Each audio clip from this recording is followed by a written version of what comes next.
Ay mga kapatid, ayan, may nanguha ng kulitis.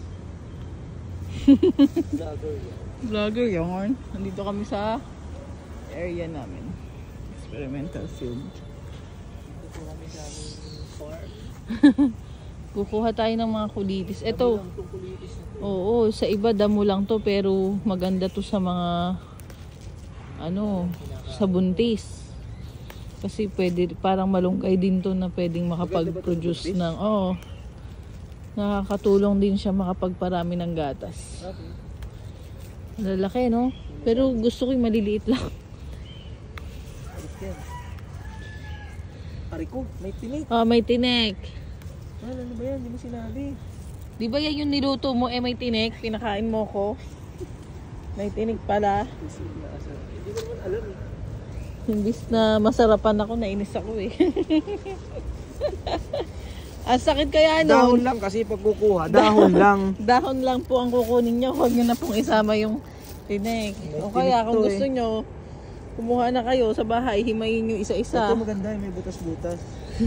Wag ah. Kasi wala yung ano. Mahal, wala namang spray to. Walang spray. Ayun pa, doon tayo. Mahal, huwag ka na dyan at baka madapa ka. Paano Kulang yan. Ano kung makakapunta dyan? Eh, humakbang ka. Alwa, Walang ahas dito. makahas ako dito. Wala. Ayun yung area namin. Iba't ibang klase ng legumes. Dami oh. Kunin na natin yun. Kahit konting may dam. Ay, may butas. Oo. Pwede naman tong mga malalaki na to kunin. Kaya lang, mas gusto ko yung maliliit kainin. Kaya lang, ingat kayo sa tinik. Meron kasing kulitis na walang tinik eh. Ito wala tong tinik. Ayan. Kaya ito yung sobrang lalaki.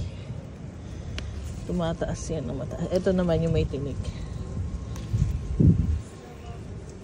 So gagawin namin siyang ensalada. So yun. Kung makakita kayo ng ganitong halaman sa paligid nyo, huwag niyong patayin kasi kinakain to. Pwede nyo itong i-substitute sa pechay at mustasa. Ang pechay at mustasa, napakadaming chemical niyan.